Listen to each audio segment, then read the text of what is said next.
The massive crystal chamber of the Galactic Council fell silent as Ambassador Thexeran's forearms gestured toward the holographic display. Earth's blue marble rotated slowly in the center, surrounded by red warning symbols that pulsed like an infected wound. The human species has crossed a line that cannot be uncrossed, the Vorthan delegate announced, his voice echoing through translation matrices in a dozen alien languages. Their interference with legitimate corporate operations on Kepler 442b has cost the Xylonian Mining Consortium trillions of credits. Captain Jake Morrison felt his stomach drop as he watched the proceedings from his cramped cockpit aboard the cargo freighter New Horizons. The emergency broadcast crackled through every human ship in known space, carrying news that would change everything. Around him, the ship's aging hull groaned under the stress of another hyperspace jump, but Jake's attention was fixed on the alien faces filling his communication screen. The dying Kethmori species was deemed economically unviable by this very council, the human representative pleaded from her isolated podium.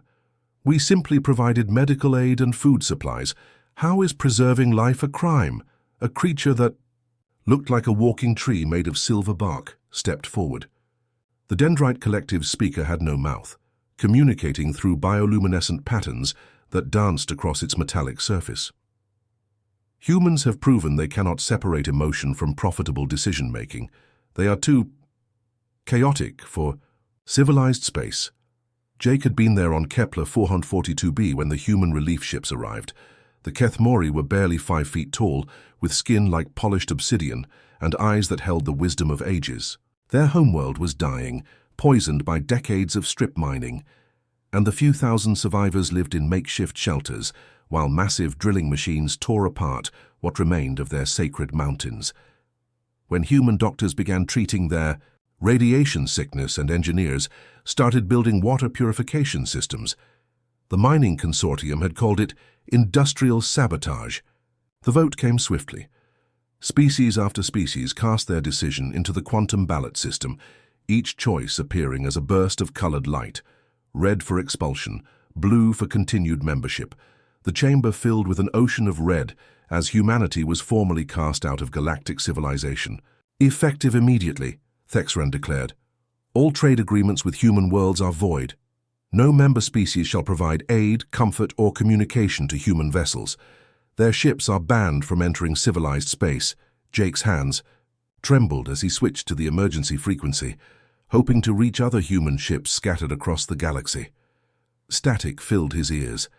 The alien communication networks that had connected humanity to the stars for over a century went dark, in unison, leaving behind only the cold whisper of empty space. His cargo hold was filled with medical supplies bound for the frontier colonies on Tau Ceti, 3 weeks away at best speed, assuming his aging fusion drive held together.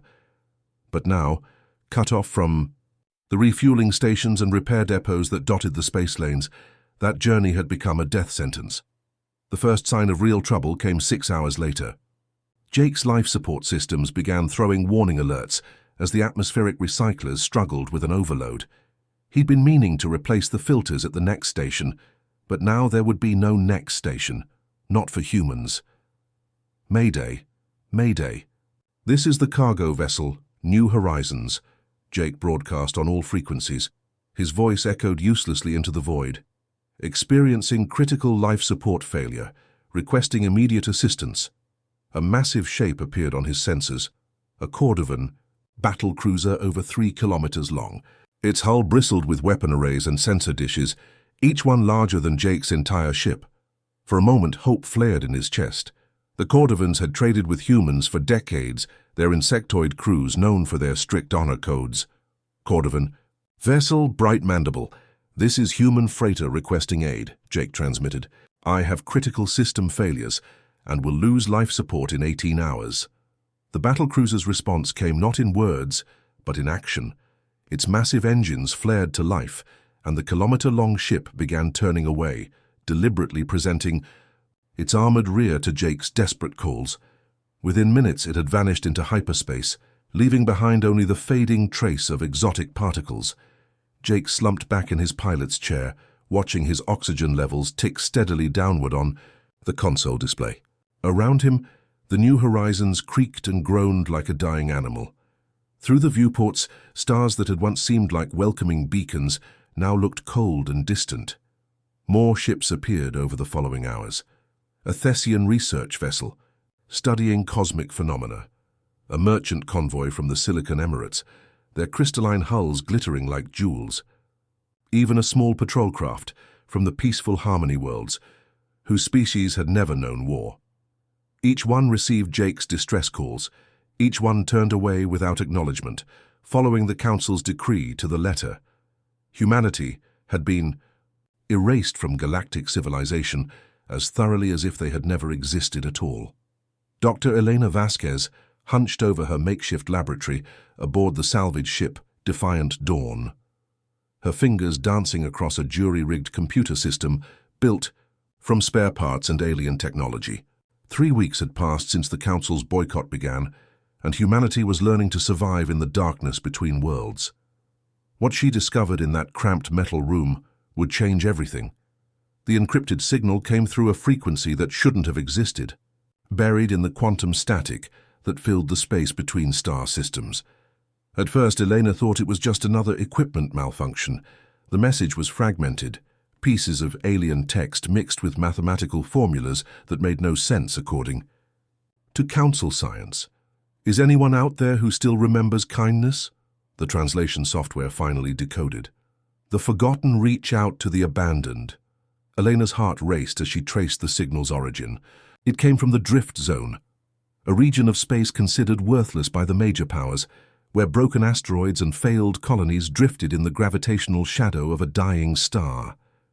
She'd heard rumors of outcasts gathering there, species that had been pushed aside by the Council's endless hunger for profit and expansion. Her reply was simple. Humanity remembers. We are listening. What followed was the slow construction of something the galaxy had never seen before. One by one, aliens who had been cast aside by the Council began making contact. There was Zixara, a reptilian scientist whose people had been declared genetically inferior after refusing to hand over their homeworld's rare crystals. The mechanical beings known as the Chorus had been denied citizenship because they couldn't reproduce in ways the Council understood.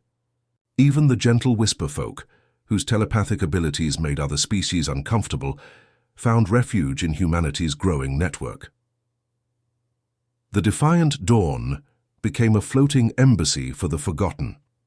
Captain Rico Martinez, a former military pilot, had converted the ship's cargo bays into meeting spaces where beings of a dozen different species could gather safely. The air recyclers worked overtime to accommodate everything from methane breathers to creatures that lived on pure energy, creating a bizarre but functional ecosystem of outcasts. We're calling it the Forgotten Fleet, Rico explained to Eleanor as they watched a Chorus drone carefully repair a damaged human shuttle. The mechanical being's crystalline fingers moved with impossible precision, welding torn metal like an artist, painting a masterpiece. Ships, stations, even whole colonies that the Council pretends don't exist. Turns out there's a lot of us. The network grew through whispered communications and coded transmissions. Supply ships began appearing at predetermined coordinates, carrying everything from food synthesizers to medical equipment. A Vorthan exile named Krektos, who had been banished for questioning his species' slave trade, arrived with detailed maps of Council patrol routes. The Shimmer people, energy beings who existed in multiple dimensions simultaneously, provided early warning systems that could detect approaching ships through hyperspace itself. But their first real test came when the plague hit Zelani Prime.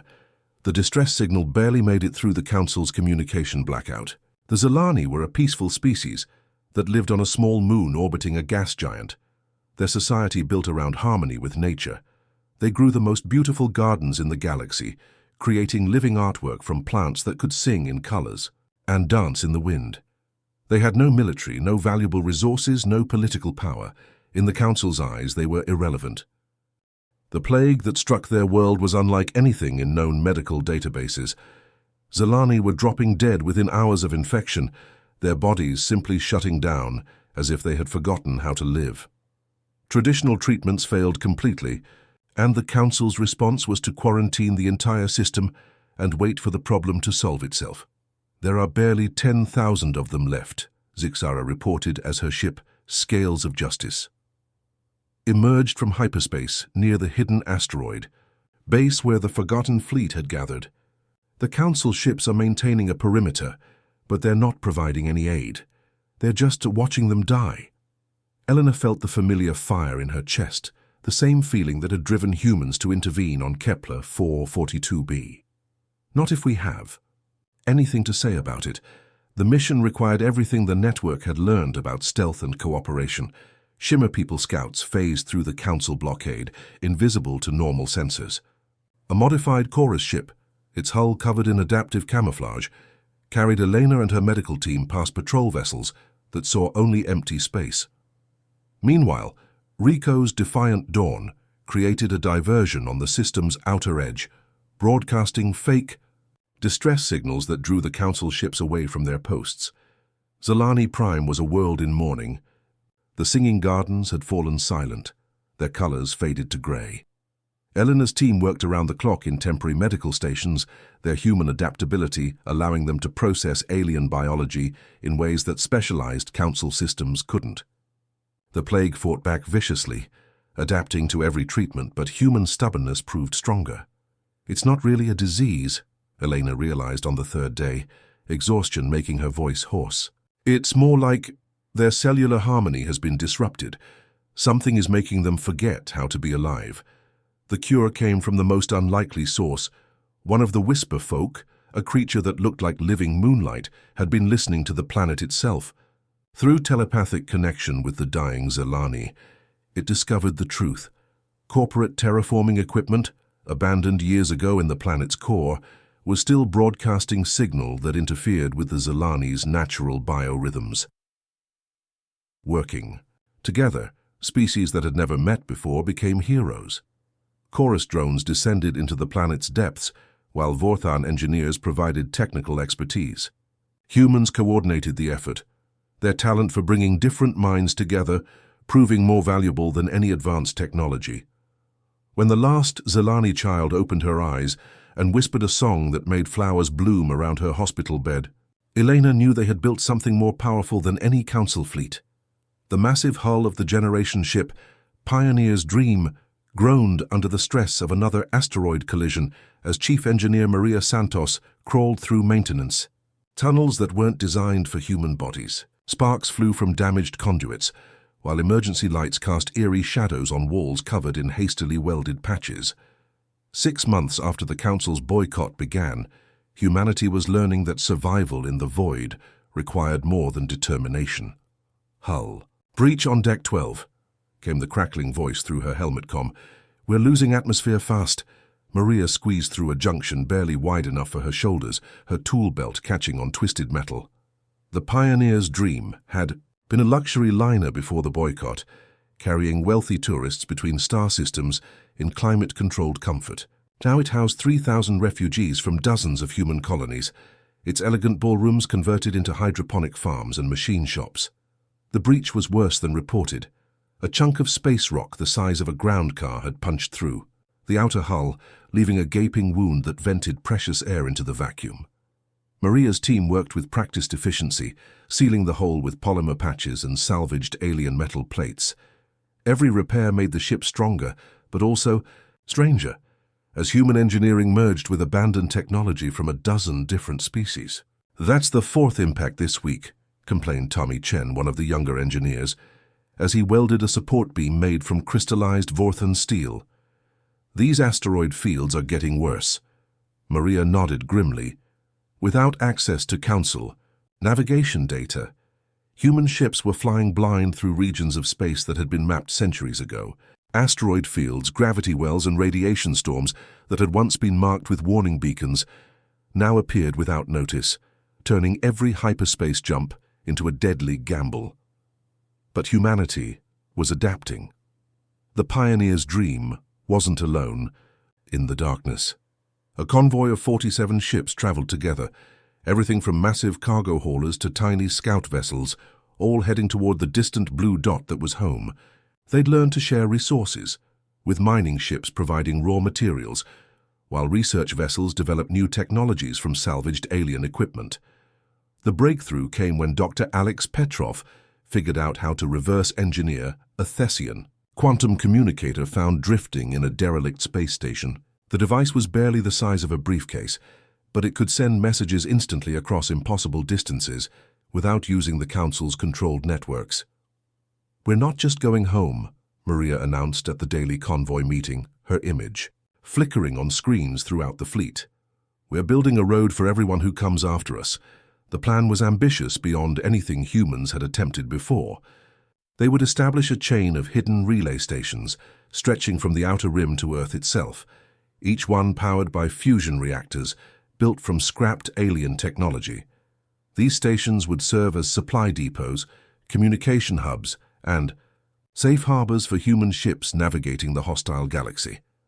The first station took 3 weeks to construct in the shadow of a dead world that the Council had strip-mined decades earlier. Teams of humans in environmental suits worked alongside their alien allies from the Forgotten Fleet, turning asteroid chunks into a functioning outpost.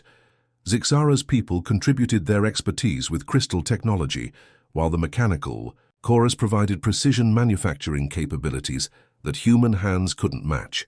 "It's beautiful," whispered pilot Jennifer Walsh as the completed station came online, its communication arrays reaching out like metallic flowers toward distant stars. Like a lighthouse in the darkness. But the galaxy wasn't going to let humanity rebuild in peace. The attack came without warning, as the convoy prepared to leave the first relay station. 3 Council enforcement ships dropped out of hyperspace, their hulls gleaming with weapon arrays and sensor equipment. The lead vessel was a Cordovan dreadnought, its insectoid crew known for their ruthless efficiency in dealing with what they called space vermin. "Human vessels, you are in violation of quarantine protocols," the mechanical voice announced across all frequencies. "Surrender immediately or face destruction." The convoy scattered like startled birds, each ship heading in a different direction to confuse the attackers. The Pioneer's dream, too massive to run, turned to face the enemy with weapons that had been jury-rigged from mining equipment and asteroid-breaking charges. Maria felt the deck shudder beneath her feet as the ship's improvised railguns fired, chunks of superheated metal at speeds that could crack planets. The battle was chaos. Human ships darted between the massive Council vessels, like fighters harassing giants, using their superior maneuverability to avoid the heavy weapons that could vaporize them instantly. The relay station's automated defenses came online, launching clouds of micro-missiles that the station's chorus engineers had hidden in what looked like communication equipment. But the real surprise was the Defiant Dawn, Rico's ship appearing from behind the dead planet with a cargo hold full of forgotten fleet allies. Forthan fighters swarmed the Cordovan dreadnought, while Shimmer people phased through its shields to disable critical systems. The mechanical chorus hacked into the ship's computer networks, turning its own weapons against its escorts. The Council ships retreated after losing 1 destroyer and suffering critical damage to their flagship. As they vanished into hyperspace, their final transmission carried a note of something humans hadn't heard from the galaxy in months. "Respect. Unknown human commander, your tactics are unconventional," the Cordovan captain admitted. "We will report that this sector is more dangerous than anticipated." News traveled fast through the galaxy's underground networks. Stories spread of human ships that fought like demons and built impossible things in the empty spaces between stars. Merchant captains whispered about ghost stations that appeared on no official charts, offering aid to anyone brave enough to seek them out. Even Council admirals began studying reports of human tactics, trying to understand how a supposedly primitive species could outfight their best crews. The convoy reached the second relay station 3 months later, their numbers swollen with new refugees and unlikely allies. Word was spreading that humanity had found a way to survive in the darkness, and others were choosing to join them rather than submit to the Council's cold indifference. "We're not just going home anymore," Maria realized as she watched construction crews working on the new station. "We're building something bigger, something better."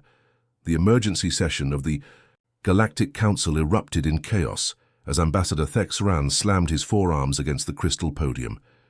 Economic reports flickered across holographic displays, each one showing declining profits and disrupted trade routes that painted a picture the Council had never expected to see. The human problem was supposed to solve itself, the Vorthan delegate hissed, his reptilian features twisted with frustration. Instead, their underground network is costing us billions of credits per cycle.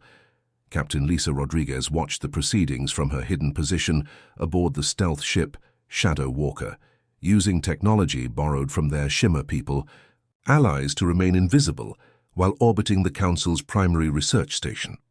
The massive structure hung in space like a metallic flower, its petals stretching for kilometers as thousands of alien scientists worked on projects that could reshape the galaxy. The cracks in the Council's unity had been growing for months. The Dendrite Collective, those walking trees of living metal, had discovered that human relay stations were providing better navigation data than their own expensive networks. Independent traders were secretly using human-built communication systems because they were faster and more reliable than Council alternatives. "My people are asking uncomfortable questions," admitted Delegate Krival from the Silicon Emirates, her crystalline body refracting the chamber's light into rainbow patterns. "They want to know why we're cutting ourselves off from beings who offer help without demanding payment." Dr. Hassan Okafor's voice crackled through Lisa's encrypted communicator from his laboratory ship 3 systems away. "The solar storm is building faster than predicted. Class X flare, maybe larger. That research station doesn't have the shielding to survive what's coming." Lisa felt her stomach tighten as she studied the sensor readings. The star that powered this system was ancient and unstable, its surface churning with magnetic storms that could sterilize planets. The Council had built their research station here to study the phenomenon, but they'd grown complacent over the centuries, assuming their energy shields could handle anything the dying star could produce. The warning came too late. Space around. The research station began to shimmer as the first wave of charged particles arrived, overwhelming the station's defensive systems in seconds. Emergency lights flashed across the structure's hull as containment fields failed and artificial gravity fluctuated wildly. "Mayday, mayday!" The desperate transmission reached every ship in the system. "Research Station Nexus 7 experiencing critical failure. All personnel requiring immediate evacuation. Any vessel capable of rescue operations, please respond. Lisa." Watched through her ship's sensors as Council vessels in the area began powering up their engines, preparing to flee rather than risk exposure to the radiation storm. The massive Cordovan battlecruiser, Iron Mandible, was already turning away, its captain's voice cutting across emergency frequencies. "Nexus 7, this is Battle Group Zeta. Solar radiation exceeds safe parameters for approach. Recommend immediate station abandonment. We cannot provide assistance." One by one, alien ships vanished into hyperspace, leaving behind 30,000 researchers and support staff trapped on a station that was slowly being cooked by stellar radiation.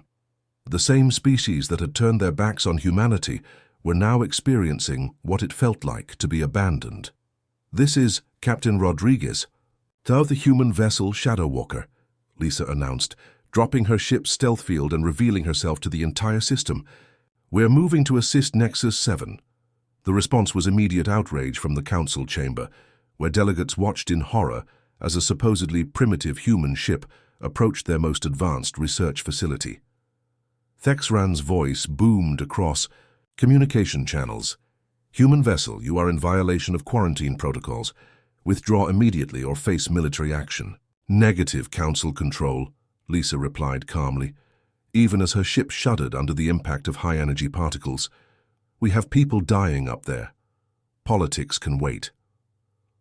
The Shadow Walker was a miracle of human engineering and alien cooperation. Its hull was layered with crystalline armor donated by the Silicon Emirates exiles, while Vorthan energy dispersal systems channeled radiation away from critical areas. Most importantly, technology adapted from the mechanical chorus allowed the ship to actually absorb and convert stellar radiation into usable power, turning the deadly storm into fuel. Lisa's crew worked with practiced efficiency as they maneuvered toward the failing station. Rescue pods launched in waves, each one carrying evacuees to safety, while the ship's enhanced shields protected them from radiation that would have fried any Council vessel. Engineer Patricia Kim had jury-rigged the life support systems to accommodate a dozen different alien physiologies, turning cargo bays into temporary hospitals. "We're taking heavy damage," reported Weapons Officer Chen Wong, as another wave of particles slammed into their hull. "But the chorus modifications are holding. We can maintain position for another 6 hours." The rescue became a race against time and physics. 28,000 beings of every species in the galaxy found themselves dependent on the humans they had shunned. Thessian researchers who had helped write the boycott orders worked alongside human medics to treat radiation sickness. Vorthan military officers who had enforced the quarantine found themselves being carried to safety by the same humans they'd been ordered to destroy. But the real shock came when the evacuees began talking. Stories spread through the galaxies, communication networks despite official censorship, tales of human crews who had risked their lives for aliens who had treated them as enemies. The contrast was impossible to ignore. Council ships fleeing while humans stayed to help. "They didn't ask for payment," whispered Dr. Veltar, a prominent dendrite scientist, as she was interviewed by underground news networks. "They didn't demand political concessions or trade agreements. They just helped, because it was the right thing to do." The economic reports became impossible to hide as the boycott's true cost became clear. Human innovation had been driving galactic progress. For decades, and without it, entire industries began to stagnate. The relay stations humanity had built were providing better services than Council alternatives, attracting customers despite the official prohibition. 16 species have quietly established trade relationships with human colonies, reported the Council's economic advisor, a nervous harmonic whose song speech trembled with uncertainty. "Their technological adaptations are revolutionizing fields we haven't advanced in centuries." Ambassador Thexran stared at the rescue footage playing on screens throughout the chamber. Human ships continued pulling survivors from the dying research station, their crews working tirelessly even as radiation levels climbed toward lethal ranges. The same species he had declared too emotional and chaotic to deserve galactic citizenship was demonstrating a level of selfless courage that shamed the entire Council. "Perhaps," he said quietly, his forearms folding in a gesture of deep contemplation, "we have made an error in judgment." The vote, when it finally came, was closer than anyone had expected. But as images of human rescuers carrying alien children to safety played across every screen in civilized space, something fundamental had shifted in the galaxy's understanding of what it meant to be truly civilized. Captain Jake Morrison stood on the bridge of the New Horizons, watching through the main view screen as the impossible sight unfolded before him. Where once there had been empty space, a thriving station now orbited the binary stars of the Kepler system, its modular construction expanding like a living organism. Ships from dozens of species docked at ports that glowed with the warm light of human engineering, while the distant hum of construction echoed through space itself. "Hard to believe it's only been 2 years, muttered his co-pilot, Rosa Delgado, as she studied the sensor readings. "When we first got kicked out, I thought we were finished." The station was called Haven's Gate, and it had become something the galaxy had never seen before, a place where help was offered freely, without the endless bureaucracy and political maneuvering that defined Council space. Human ships worked alongside their alien allies from the Forgotten Fleet, creating a hub of cooperation that attracted visitors from across the galaxy. Jake smiled as he watched a massive Vorthan cargo hauler carefully maneuver toward a docking bay designed specifically for its unique propulsion system. The ship's captain, Krektos, had been one of the first aliens to join their network after being exiled for opposing his species' slave trade. Now he commanded a fleet of vessels that carried supplies to anyone who needed them, no questions asked. "Incoming transmission from the Council," Rosa announced, her voice carrying a note of surprise. "It's Ambassador Thexran himself." The Vorthan's familiar four-armed silhouette appeared on their communication screen, But something had changed in his bearing. The arrogance that had once defined him was gone, replaced by something that looked almost like humility. "Captain Morrison," Thexran began, his translator giving his words a formal tone. "I come seeking assistance on behalf of the Galactic Council. We have a situation that requires unconventional solutions." Jake leaned back in his captain's chair, remembering the last time he'd heard from the Council. His ship had been drifting in space with failing life support, while Council vessels deliberately ignored his distress calls. The memory still stung, but Jake had learned that holding grudges was a luxury humanity couldn't afford. "What kind of situation?" he asked simply. The holographic display shifted to show a star system on the edge of Council space, where a massive space anomaly was tearing reality apart. Ships that entered the region simply vanished, and the distortion was growing larger by the day. Traditional Council science had no explanation for the phenomenon, and their attempts to study it had only made things worse. "We've lost 17 research vessels," Thexran admitted, his voice heavy with defeat. "Our best scientists are baffled, but we've heard reports of human ships that can adapt to unusual conditions." Jake exchanged glances with Rosa. They'd both heard about the anomaly through the underground networks that now connected every corner of the galaxy. The phenomenon was beyond anything in known physics, warping space-time in ways that made traditional navigation impossible. But humans had spent 2 years learning to survive in impossible conditions. "We'll need to bring our full team," Jake said finally. "Scientists, engineers, and some of our alien partners. This isn't something we can handle alone." What followed was the largest cooperation between humans and the Council since the boycott began. The human fleet that assembled at Haven's Gate included ships from every corner of their network, modified research vessels with experimental shielding, mining ships equipped with reality-bending sensors, and support craft carrying medical teams trained to treat injuries that shouldn't exist. Dr. Hassan Okafor led the scientific mission aboard his laboratory ship Eureka, its hull covered in crystalline arrays that could analyze space-time distortions in real time. Engineer Patricia Kim brought her construction fleet, mobile shipyards that could build new technology on the fly. Most importantly, their alien allies provided capabilities that no single species could match. The journey to the anomaly became a parade of cooperation. Shimmer People Scouts phased through space ahead of the fleet, providing early warning of dangerous phenomena. Chorus drones worked alongside human engineers to develop new types of shielding that could withstand reality distortions. Even the peaceful Zelani, whose world humans had saved from plague, contributed their unique understanding of natural harmony to help predict the anomaly's behavior. When they reached the distortion, Jake understood why Council science had failed. The anomaly wasn't just a physical phenomenon, it was alive in some incomprehensible way, responding to the intentions of those who approached it. Council vessels, with their rigid hierarchies and adversarial thinking, triggered defensive reactions that made the distortion more dangerous. "It's like a frightened animal," whispered Dr. Elena Vasquez, the xenobiologist who had first established contact with the Forgotten Fleet. "It's been hurt by all the aggressive probing, so it lashes out at anything that feels threatening." The solution came from the most human approach possible. They talked to it, using a combination of whisper folk telepathy, harmonic song speech, and human emotional intelligence. The team established a form of communication with the anomaly. What they discovered changed everything. The distortion was a refugee from another dimension, fleeing some cosmic catastrophe that had destroyed its home reality. Its presence in normal space was causing the reality tears, but only because it didn't understand how to exist safely in this universe.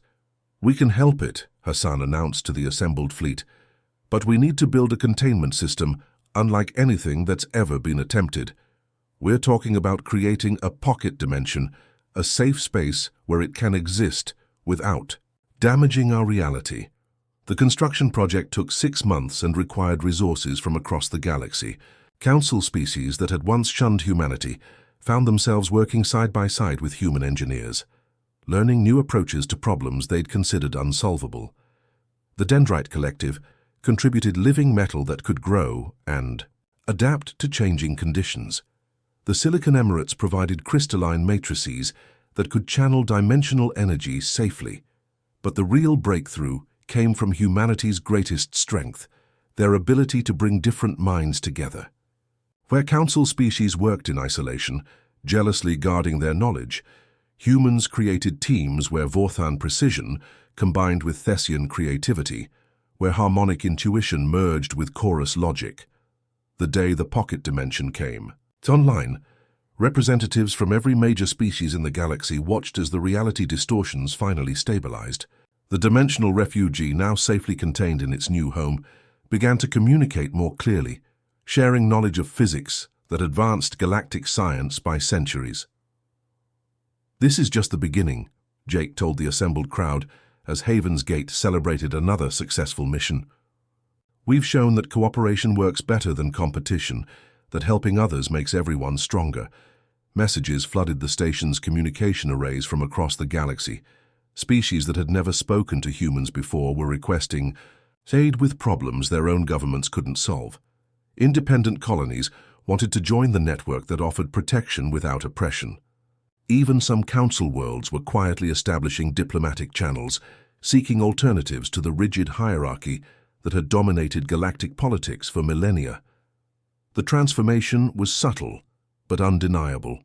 Across the galaxy, beings who had lived under the Council's cold efficiency were discovering what it felt like to receive help without strings attached. Trade routes began shifting toward human-built relay stations. Young aliens spoke admiringly of human values like compassion and cooperation. Politicians found themselves challenged by citizens who asked why their governments couldn't be more like humanity.